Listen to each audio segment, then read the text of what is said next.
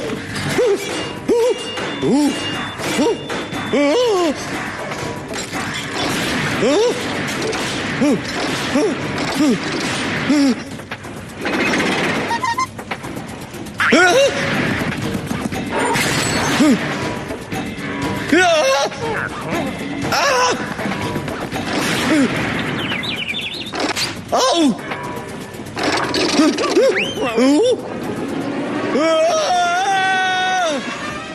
Nu, oprește! Fericit? Acum să o ștergem de aici.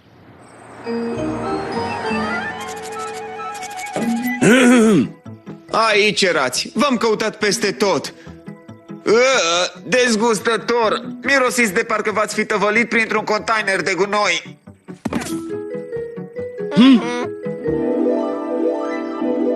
Eu nu simt niciun miros. Tu, Odi? Odi?